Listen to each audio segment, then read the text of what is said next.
हरे राम राम राम हरे हरे. हरे कृष्ण कृष्ण कृष्ण हरे हरे. पुंडलिक वरदा हरी विठ्ठल. श्री ज्ञानदेव तुकाराम सद्गुरु श्री ज्ञानेश्वर महाराज की जय. जगद्गुरु तुकाराम महाराज की जय. पंढरीनाथ भगवान की जय. आपण 18व्या अध्यायामध्ये होतो आणि यापूर्वीच्या 3 भागामध्ये आपण प्रस्तावनेमध्ये माऊलींनी ज्या चिंतनाच्या 86 ओव्या टाकलेल्या आहेत त्यावर आपण माऊलींच्या शब्दाचा आधार घेत चिंतन करत होतो. आता प्रत्यक्ष 18व्या अध्यायाच्या सुरुवातीचा श्लोक क्रमांक 1 जो आहे तिथून आपल्याला या सत्राची सुरुवात करावयाची आहे. अध्याय क्रमांक 18. अर्जुन उवाच संन्यास्यस्य महाबाहो तत्त्वमिच्छामि वेदुतं त्यागस्य हि ऋषिकेश पृथक् केशिनिषूदन. श्लोक क्रमांक 1. अर्थ. अर्जुन म्हणाला, हे महाबाहो, ऋषिकेशा म्हणजे इंद्रियांच्या ईशा. केशिनिषूदना, केशी दैत्याचा वध करणाऱ्या देवा, संन्यासाचे आणि त्यागाचे तत्व मी वेगवेगळे जाणू इच्छितो. आता त्यावर माऊलींच्या ज्या ओव्या आहेत त्या ओवीच्या आधारे आपण या श्लोकावर चिंतन करणार आहोत. हा जी संन्यासू आणि त्यागू या दोही एक अर्थी लागू.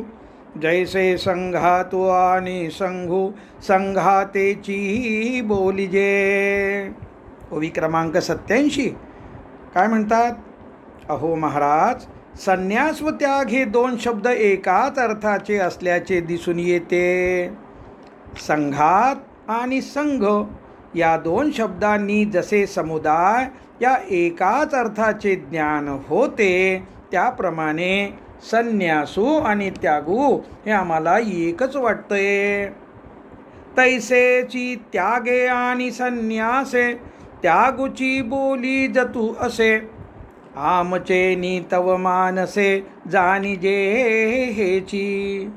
त्याग व संन्यास या 2 शब्दांनी त्यागच ध्वनित होत आहे असे माझ्या मनाला कळत आहे, असं अर्जुन भगवंताला म्हणतायत. ना काही आथी अर्थ भेदू तो देवो करो तू विशदू. तेथ मनी ती श्री मुकुंदू भिन्नची पै. पण त्याग व संन्यास या 2 शब्दाच्या अर्थात जर काही भेद असेल तर तो आपण स्पष्ट करावा. यावर भगवान श्री मुकुंद म्हणाले की या 2 शब्दाचे अर्थ भिन्नच आहेत. ओवी क्रमांक 90 अशी आहे.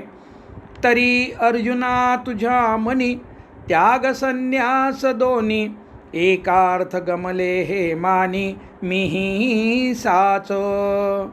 एरवी अर्जुना, तुझ्या मनामध्ये त्याग व संन्यास हे दोन्ही एकार्थवाचक आहेत असे वाटले व एका दृष्टीने मीही हे खरे मानतो. इही दोही कीर शब्दी त्यागुची बोली जे त्रिशुद्धी. परी कारण येथ भेदी ए तुलेची. ओवी क्रमांक 91. त्याग व संन्यास या 2 शब्दांनी खरे तर त्यागच सांगितला आहे. अर्जुना, त्यांच्या अर्थात भिन्नता असण्याचे कारण इतकेच आहे की माऊली पुढच्या ओवीमध्ये सिद्धांत सांगतात. जे निपटूनी कर्म सांडिजे ते सांडणे संन्यासू म्हणीजे. आणि फल मात्र का त्यजिजे तो त्यागूगा. कर्म न करणे अशा पद्धतीने केलेल्या कर्माच्या त्यागाला संन्यास असे म्हणावे आणि कर्म करून त्या कर्माचे फल व कर्तृत्व अहंकार त्यागणे त्याला त्याग म्हणावे. तरी कोणा कर्माचे फळ सांडिजे कोण कर्म केवळ. हेही सांगो विवळ चित्त दे पा. परंतु कोणत्या कर्माचे फळ टाकावयाचे व कोणते कर्म मुळीच करावयाचे नाही हे मी स्पष्ट सांगतो, तुझे चित्त दे. तरी आपैसी दांगे डोंगर, डहाळी विती अपार, तैसे लांबे राज अगर नुठिती ते. 94. रानावनात व डोंगरात निरुपयोगी झाडे आपोआप उत्पन्न होतात, त्याप्रमाणे चांगल्या बागा व भाताची पिके सहज उगवत नाहीत. न पेरिता संघतृणे, उठती तैसे साळीचे होणे, नाही गारा बावणे जिया परी. न पेरिता सैंध तृणे, ज्याप्रमाणे न पेरता गवत जिकडे तिकडे आपोआप पुष्कळ उगवते, त्याप्रमाणे साळी आपोआप उगवत नाहीत. साळीचे पीक राबल्याशिवाय म्हणजे श्रमाशिवाय येत नाही. का अंग जाहले सहजे, परिलेने उद्दमे कीजे, नदिया पैसिया पादिजे विहिरी जेवी. काय म्हणतात माऊली? शरीराचे अवयव सहजपणे स्वाभाविकपणे असतात, परंतु दागिने प्रयत्नाने मुद्दामून घडवून करावे लागतात. नदीचा ओघ आपोआप झालेला असतो, परंतु विहीर मुद्दाम खणून तयार करावी लागते. सिद्धांत सांगतात पुढच्या 97 क्रमांकाच्या ओवीमध्ये, तैसे नित्य नैमित्तिक कर्म होय स्वाभाविक, परीन कामिता कामिक न निफजे जे. त्याप्रमाणे स्नानादी नित्यकर्मे व पाहुण्यांचे आदरात इत्यादी नैमित्तिक कर्मे ही सहजतेने स्वाभाविकपणे करावयाची कर्मे होत, परंतु जे काम्य कर्म असते ते मात्र फलाची इच्छा केल्याशिवाय होत नाही. उदाहरणार्थ, रोज स्नान सुरू करता असताना आता मी स्वच्छ होणार, स्नान सुरू असताना आता मी शुद्ध होत आहे, आता माझा आळस जाणार, अशी फलेच्छा मनाला शिवतसुद्धा नाही व स्नानाचे कर्म आपोआप सहजतेने स्वाभाविकपणे पार पाडले जाते. अशा पद्धतीने फलेच्छा विरहिततेने नित्य नैमित्तिक कर्म पार पाडले जाते, तसे काम्य कर्माचे नसते. आता भगवंत काय उत्तर देतात? श्लोक क्रमांक 2. श्री भगवान उवाच, काम्यानां कर्मणां न्यासं संन्यासं कवयो विदुः, सर्वकर्मफलत्यागं प्राहुस्त्यागं विचक्षणः. श्रीकृष्ण म्हणाले की काम्यकर्माचा त्याग म्हणजे संन्यास होय असे काही विद्वान मानतात. सर्व कर्माच्या फलाचा त्याग म्हणजे त्याग होय असे काही पंडित म्हणतात. अध्याय 2 मध्ये जो समत्वरूप निष्काम बुद्धियोग सांगितलेला आहे, अध्याय क्रमांक 2 श्लोक क्रमांक 39 वरील विवेचन आता आपण पाहणार आहोत. अध्याय क्रमांक 2 आणि श्लोक क्रमांक 39 असा आहे. एषा ते भीता सांख्ये बुद्धिर्योगे त्विमां शृणु, बुद्ध्या युक्तो यया पार्थ कर्मबंध प्रहास्यसी. आता भगवंतानी यापूर्वी अर्जुनाला सांख्ययोग, ज्याला ज्ञानयोग म्हणतात बरं का, तो सांगितला आणि त्यानंतर आता बुद्धियोग, ज्याला कर्मयोग असंही म्हणतात, याचा सारांश सांगण्याकरता या श्लोकाचं प्रयोजन आहे. आपण थोडासा त्याचा अर्थ पाहूया. अर्जुना, येथपर्यंत आत्मसाक्षात्कारासाठी सांख्ययोगयुक्त म्हणजेच ज्ञानयोगयुक्त बुद्धी सांगितली. म्हणजे सारांशाने पाहता श्लोक क्रमांक 22, 24, 25 प्रमाणे अनात्मा असलेले शरीर, मन, विचार, वृत्ती, आवेग आणि उपाधिरहित साक्षी निर्लिप्त असलेला आत्मा यामधील भेद स्पष्ट करणाऱ्या विवेकाने युक्त असलेली तसेच नित्य अनित्य, स्वधर्म अधर्म विवेकाने युक्त असलेली आणि त्याद्वारे सुख दुःख, लाभा लाभो, जया जयो इत्यादी द्वंद्वांना श्लोक 38 प्रमाणे समान मानणारी, त्यासाठी श्लोक 14 व 15 मध्ये शीतोष्णादी द्वंद्वे सहन करणारी व धैर्याने समरहणारी बुद्धी सांगितली. आणि आता कर्मयोगयुक्त बुद्धी तू ऐक, ज्या बुद्धीत स्थिर होऊन तू कर्मबंध पूर्णतः नष्ट करशील. कर्माचा हा सिद्धांत पुढे बुद्धियोग या नावाने सांगितला आहे. या श्लोकापूर्वीपर्यंत अर्थात श्लोक 38 पर्यंत भगवंतांनी सांख्ययोग ज्ञानयोग सांगितला आहे, दोन्ही एकच. आता कर्मयोग ऐक, कर्माचा सिद्धांत ऐक असे भगवंत म्हणाले आहेत. व पुढे श्लोक 44 पर्यंत वेदांतील सकाम कर्म फक्त स्वर्गप्राप्ती देते असे सांगून श्लोक 53 पर्यंत कर्माचा सिद्धांत बुद्धियोग या नावाने सांगितला आहे.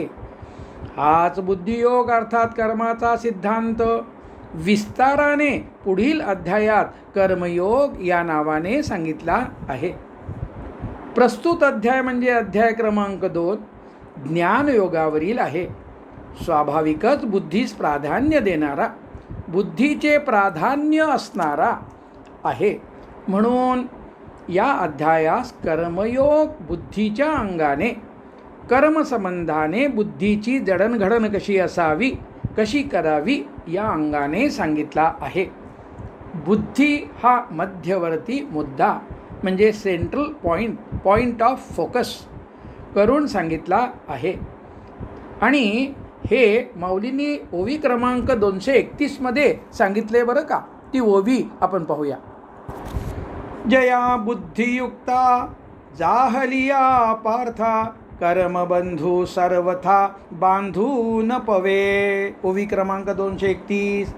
ज्या बुद्धीने युक्त झाल्यावर अर्जुना कर्मबंध कोणत्याही प्रकारे बांधू शकत नाही, त्या बुद्धियोगामधील बुद्धीचे प्राधान्य लक्षात घ्यावे. तसेच यापुढील श्लोकातून कर्माचरणात बुद्धीची प्रमुखता, बुद्धीचे महत्त्व कसे आहे ते कळते.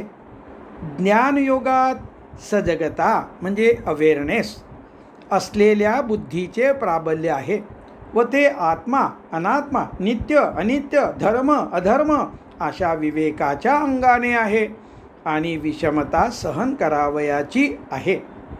कर्माचरणातील बुद्धीचे प्राबल्य म्हणजे सजगता अर्थात अवेअरनेस, निष्कामता, समता जोपासणे व संगम त्यक्ता या अंगाने आहे. म्हणून भगवंतांनी कर्मयोग याऐवजी अत्यंत यथार्थ असलेल्या बुद्धियोग या शब्दाची योजना प्रस्तुत अध्यायात केली आहे.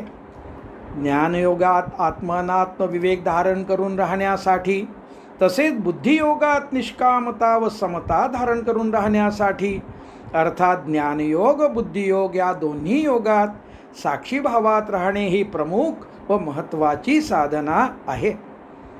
बुद्धियोगात ज्या बुद्धीमुळे कर्माचरणाद्वारे आत्मानुभूती प्राप्त होते, त्या बुद्धीस माऊलींनी ओवी क्रमांक 235 मध्ये सुदबुद्धी, ओवी क्रमांक 241 मध्ये सदबुद्धी व ज्या बुद्धियुक्त असण्याने कर्मबंध संपत नाही अशा बुद्धीस ओवी क्रमांक 243 मध्ये दुर्मती व ओवी 255 मध्ये दुर्बुद्धी म्हणून संबोधले आहे.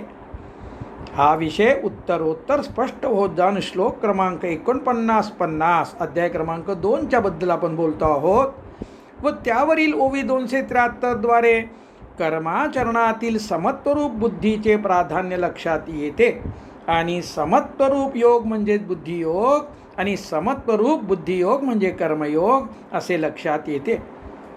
अध्याय 3 मध्ये कर्माच्या अंगाने नैष्कर्म्य सिद्धीस कसे प्राप्त करावे हे सांगितले आहे आणि समत्वरूप बुद्धीमुळे स्थितप्रज्ञावस्था प्राप्त होते असे या अध्यायात सांगितले आहे. दोन्ही अध्यायात निष्कामता म्हणजे इच्छा, आशा, अपेक्षा रहितता ही प्रमुख साधना आहे, जिचा जनसेवा जनहितार्थ कर्म हा मुख्य गाभा आहे. सांख्ययोग म्हणजे ज्ञानयोग आणि बुद्धियोग अर्थात कर्मयोग या दोन्ही निष्ठा म्हणजे मार्ग कसे एकमेकास पूरक आहे हे अध्याय क्रमांक 3 आणि श्लोक क्रमांक 4 मध्ये सांगितलेले आहे. पुढे अध्याय 12 श्लोक 6 ते 10 मध्ये कर्मयोग भक्तीच्या अंगाने सांगितला आहे. म्हणून अध्यायास म्हणजे 12व्या अध्यायास भक्तियोग हे नाव आहे. कर्मयोगाची साधना प्रस्तुत अध्यायात सांगितल्याप्रमाणे बुद्धीच्या अंगाने करताना ती सोपी होण्यासाठी अध्याय क्रमांक 12 आणि श्लोक क्रमांक 2 सांगितला आहे.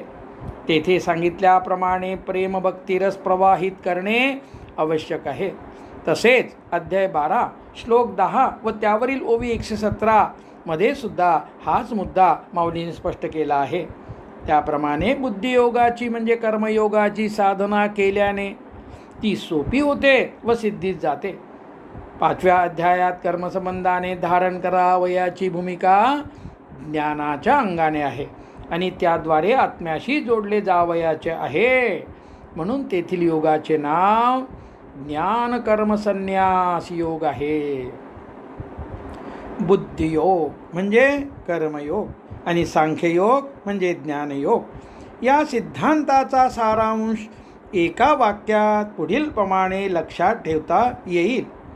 बुद्धियोगात कर्मफलत्यागाने ममतेचा नाश होतो व त्यामुळे अहंतेचा नाश होतो आणि सांख्ययोगात विचारवृत्तीद्वारे असलेल्या संबंधाचा विच्छेद होण्याने म्हणजे संगमत्यक्ता घटित होण्याने अहंतेचा नाश होतो व अहंतेचा भाग असलेली ममता नष्ट होते.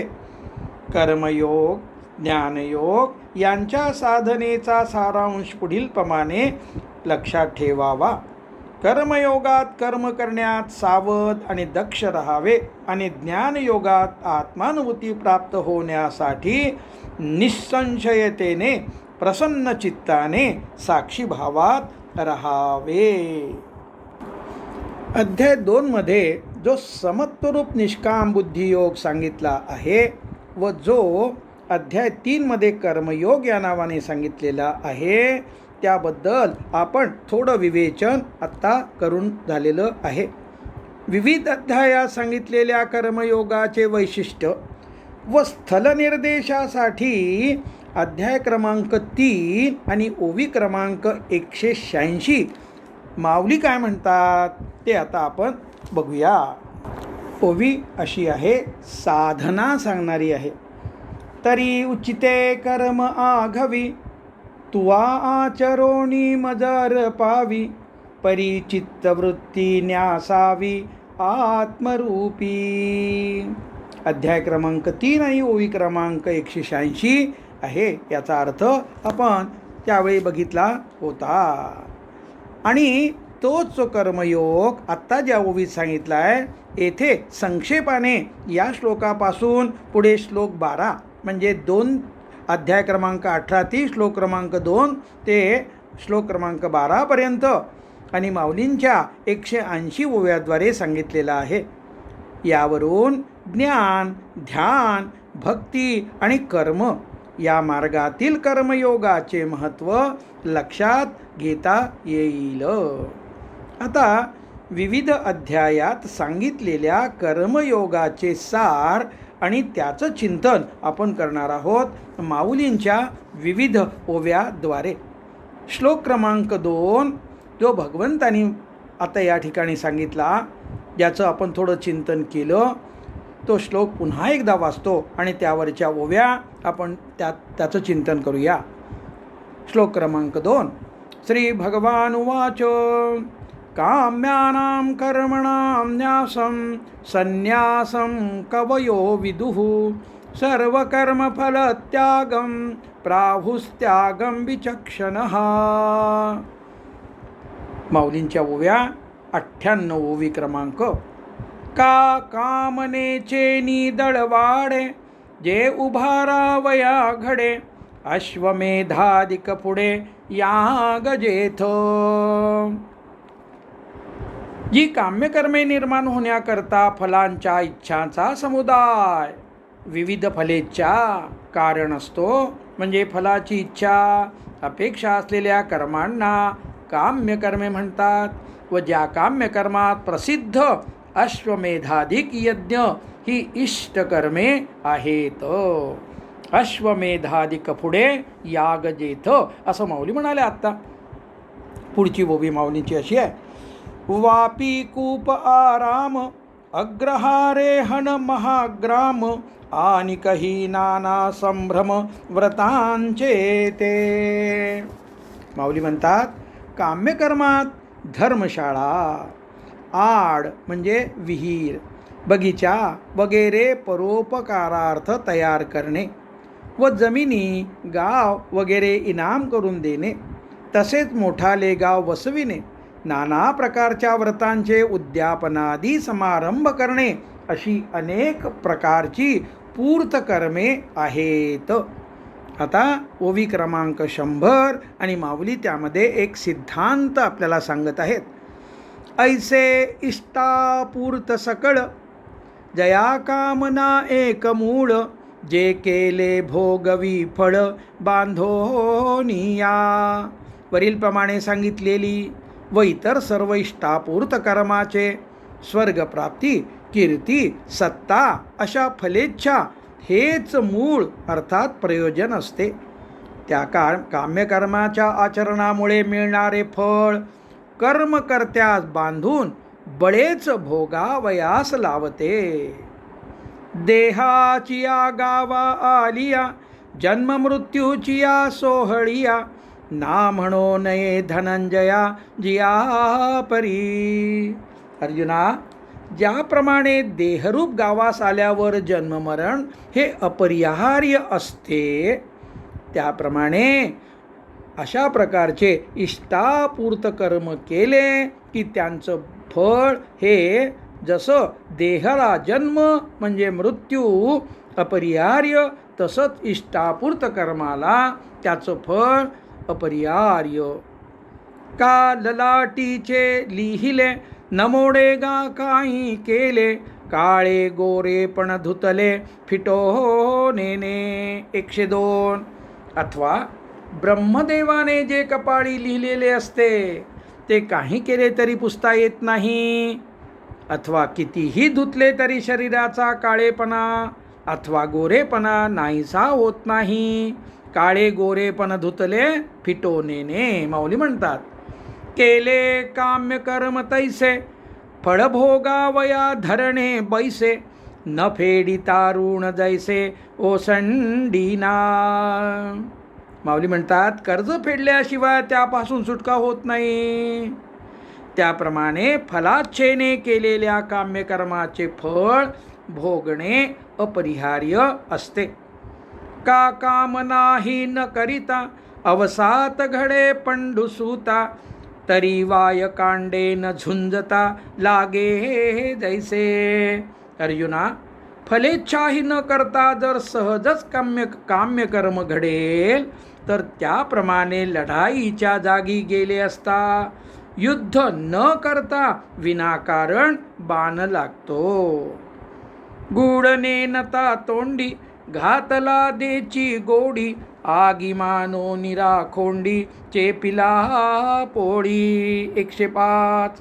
हा गुळ आहे हे माहिती नसताना तो तोंडात घातला तरी आपल्या गोडीचा अनुभव करून देतो, अथवा राखोंडी असे समजून अग्नीवर पाय दिला तरी तो चटका देतो. माऊली दृष्टांत देतात 1 सोडून 2 आणि पुढे काय म्हणतात. एक महत्त्वाचा सिद्धांत सांगणारी 106 क्रमांकाची ओवी अशी आहे. काम्यकर्मी हे एक सामर्थ्य आथी स्वाभाविक, म्हणून नको कौतुक मुमुक्षु येथ. जाणून अथवा न जाणून केलेल्या काम्यकर्माचे, यज्ञादी इष्टकर्माचे, जसे धर्मशाळा बांधणे इत्यादी पूर्तकर्माचे फल अवश्य भोगावयास लावणे हे काम्यकर्मामध्ये एक स्वाभाविक सामर्थ्य आहे. सामर्थ्य आती स्वाभाविक. म्हणून काम्यकर्माच्या ठिकाणी मुमुक्षूने आवड ठेवू नये. काम्यकर्माचे कौतुक करू नये. ज्याप्रमाणे निषिद्ध कर्माचे म्हणजे पापकर्माचे फल भोगणे अनिवार्य असते, त्याचप्रमाणे करणीय कर्म म्हणजे पुण्यकर्म करताना जाणीवपूर्वक किंवा सुप्तपणे इच्छा, आशा, अपेक्षा जेव्हा त्या कर्माच्या मुळाशी असते, तेव्हा अशा केलेल्या कर्माचे फलसुद्धा भोगावेच लागते. त्यासाठी वारंवार जन्म घ्यावा लागतो. अध्याय क्रमांक 2, ओवी क्रमांक 246 यासाठी आपण पाहणार आहोत. अध्याय क्रमांक 2, ओवी क्रमांक 246 अशी आहे. म्हणती संसारी जन्मिजे यज्ञादिक कर्म कीजे, मग स्वर्ग सुख भोगिजे मनोहर. माऊली म्हणतात, इहलोकात मनुष्य जन्माला यावे, यज्ञ, दान, यात्रा इत्यादी पुण्यकर्मे करावीत आणि मग मनोहर असलेले स्वर्गसुख भोगावे असं बोलल्या जातं. आता याकरता थोडं चिंतन आहे, ते आपण समजून घेऊया. इष्टापूर्त पुण्यकर्मामधील फलाकांक्षा मोक्षप्राप्तीमध्ये विलंब आणते, विलंब करते. कसं ते आपल्याला थोडं पाहायचं आहे. यज्ञादी इष्टकर्म, धर्मशाळा, विहिरी बांधणे इत्यादी पूर्तकर्म, दान, यात्रादी दत्तकर्म अशी कर्मे पुण्यप्राप्त्यर्थ करणे अर्थात फलाकांक्षेसह काम्यकर्मे, इष्टापूर्त कर्मे स्वर्गप्राप्तीला भुलून केली जातात. अध्याय क्रमांक 9 आणि ओवी क्रमांक 313 ते 315 व 327 तसेच श्लोक 21 मध्ये हेच सांगितलेलं आहे. काय अर्थ आहे त्याचा? भगवंतांच्या मुखामध्ये सांगितल्या गेलेलं आहे. भगवंत म्हणतात, माझी म्हणजे आत्म्याची प्राप्ती करून न घेता स्वर्गाची प्राप्ती करून घेणे हा अज्ञानी लोकांचा पुण्यमार्ग आहे. ज्ञानी लोक या मार्गास मोक्षप्राप्तीमध्ये विलंबाद्वारे हानी म्हणजे उपसर्ग करणारा मानतात. कारण पुण्याचा अंश म्हणजे पुण्यलेश असेपर्यंत स्वर्गात विविध विषयाद्वारे सुखोपभोग भोगावयास मिळतात. पुण्यक्षीण झाल्यावर परत पृथ्वीवर मनुष्य योनीत जन्म घ्यावा लागतो व जन्म मृत्यूचक्र सुरू राहते. पाप करून नरकात यातना भोगून पुन्हा मनुष्य जन्म घेण्याची वाट पाहत असतो. हा असा मार्ग आहे. फरक इतकाच आहे की नरकातील यातनांच्या तुलनेत स्वर्गातील भोगांना सुख हे नाव मिळाले आहे. भोगणे व जन्म मृत्यूच्या चक्रात अडकलेले राहणे स्वर्ग व नरक या दोन्ही वाटाद्वारे म्हणजे मार्गाद्वारे सुरू राहते. निर्दोष म्हणजे अवीट, निरुपचार, गुणातीत असलेला नित्यानंद हे जे माझे म्हणजे आत्म्याचे स्वरूप आहे, त्याच्या प्राप्तीपासून हा अज्ञानी लोकांचा फलाकांक्षेसह पुण्यकर्म करण्याचा मार्ग त्यांना आत्मानुभूतीपासून वंचित ठेवतो.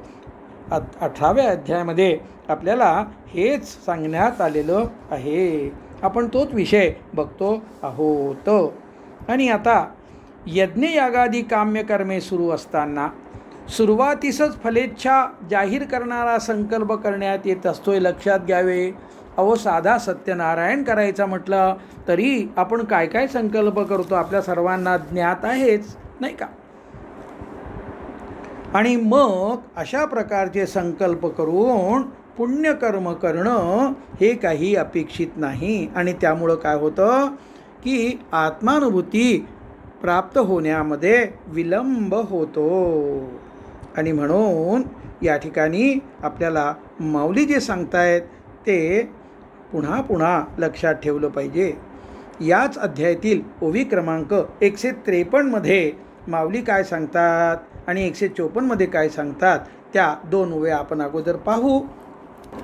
या ओव्या पुढे येणारच आहेत, तरीही या संदर्भामध्ये 153 क्रमांकाची ओवी अशी आहे, ज्यामध्ये माऊली साधना सांगतायत. तरी स्वाधिकारानुरूपे तिये यज्ञदाने तपे अनुष्ठावीची साक्षेपे अधिकेवर. आपल्या अधिकारास अनुरूप असलेली म्हणजे स्वतःची शारीरिक, बौद्धिक, सांपत्तिक क्षमता तसेच वय, व्यवसाय लक्षात घेता योग्य असलेली यज्ञ, दान, तपादी कर्मे मनात किंतु येऊ न देता अगत्याने अधिकाधिक आचरावीत. आणि 154 या ठिकाणी काय म्हणतात? जे चालणे वेगावत जाये तो वेगू बैसावयाची होये तैसा कर्मातिशयो आहे नैष्कर्म्या लागी. कारण की चालणे जलद होईल तर विश्रांती करता जास्त वेळ मिळतो. त्याप्रमाणे फलाकांक्षारहित म्हणजे अधिकाधिक कर्माचरणाचा उपयोग नैष्कर्म्य अवस्था लवकर प्राप्त होण्यासाठी होतो. यज्ञ, दान, तप ही कर्मे जर फलाकांक्षेसह केली म्हणजे सुरुवातीस तसा संकल्प केला जातो तर त्या कर्मांना काम्य कर्म म्हणावे. तेच कर्म जर फलाकांक्षा पूर्णपणे सोडून देऊन केले तर त्या कर्माचरणाचा उपयोग नैष्कर्म्य अवस्था लवकर प्राप्त करून देण्याकरता होतो. आणि या ठिकाणी आपल्याला मूळ ओवीकडे आपण वळूया. अध्याय 18 ओवी 107. किंबहुना पार्था ऐसे जे काम्य कर्म गा असे ते त्यजी जे विष जैसे ओ कोनिया. फार काय सांगावे अर्जुना, पोटात गेलेले विष ओकून टाकावे त्याप्रमाणे काम्यकर्माचा त्याग करावा. जी काम्यकर्मे करण्यामागे जाणीवपूर्वक किंवा सुप्तपणे इच्छा, आशा, अपेक्षा असते ती काम्यकर्मे त्यजावीत. मग तया त्यागा ते जगी संन्यासू ऐसिया भंगी बोलिले जे अंतरंगी सर्व द्रष्टा. ओवी क्रमांक 108. सर्व द्रष्टे साधू त्या त्यागाची गणना या जगामध्ये संन्यास या पारिभाषिक शास्त्रीय शब्दाने करतात. हे काम्य कर्म सांडणे ते कामने तेची उपडणे द्रव्य त्यागे दवडणे भय जैसे. 109. चोरीचे भय समूळ नाहीसे करण्यासाठी भयाचे मूळ जे द्रव्य त्याचा त्याग करणे, त्याप्रमाणे हे काम्यकर्म टाकणे म्हणजे फलेच्छालाच मुळासगट उपडणे होय. 110वी ओवी अशी आहे माऊलींची, ज्यामध्ये सर्व कर्म या अर्थाने सांगितलेलं आहे. आणि सोम सूर्य ग्रहणे एवणी करविती पार्वणे का माता पितर मरणे अंकित जे दिवस. ओवी क्रमांक 110. सर्व कर्म म्हणजे निषिद्ध वगळून सर्व कर्म, ज्याची विभागणी माऊली नित्य व नैमित्तिक कर्म अशी करतात. भगवंतानी प्रस्तुत श्लोकात सर्व कर्म फलत्याग अर्थात सर्व कर्माच्या फलांचा त्याग सांगितलेला आहे. तो करण्यासाठी सर्व कर्म समजून घेणे आवश्यक आहे. सर्व कर्मास अर्थात निषिद्ध कर्म वगळता उर्वरित, विहित, उचित, करणीय कर्मास आध्यात्मिक साधना व व्यावहारिक कर्म असे सर्व कर्मास भगवंतानी अध्याय क्रमांक 3 आणि श्लोक 8 मध्ये नियत कर्म, अध्याय क्रमांक 18 मधील विविध श्लोकात कर्म स्वभावजम स्वकर्म सहजम कर्म असे म्हटले आहे. अध्याय क्रमांक 18 श्लोक क्रमांक 48 मध्ये माऊलींनी ओवी क्रमांक 98 पासून येथपर्यंत काम्यकर्म व त्याचा फलत्याग सांगितलेला आहे. उर्वरित सर्व कर्मास पुढे ओवी 115 मध्ये करणीय कर्म म्हटले आहे. सर्व कर्मफलत्याग करण्यासाठी निषिद्ध व काम्य कर्म वगळता उर्वरित सर्व कर्माची फोड नित्यकर्म व नैमित्तिक कर्म अशी करतात. व त्यांचे वर्णन माऊली पुढे ओवी 122 पर्यंत सांगतात आणि फलत्याग पुढे ओवी 123 ते 126द्वारे सांगतात. हा सर्व माऊलीचं जे सांगणं आहे ते आपण पुढच्या सत्रामध्ये बघणार आहोत. पुंडलिक वरदा हरी विठ्ठल श्री ज्ञानदेव तुकाराम सद्गुरू श्री ज्ञानेश्वर महाराज की जय. भगवान गोपाल कृष्ण महाराज की जय. विठ्ठल विठ्ठल विठ्ठल विठ्ठल विठ्ठल विठ्ठल विठ्ठल.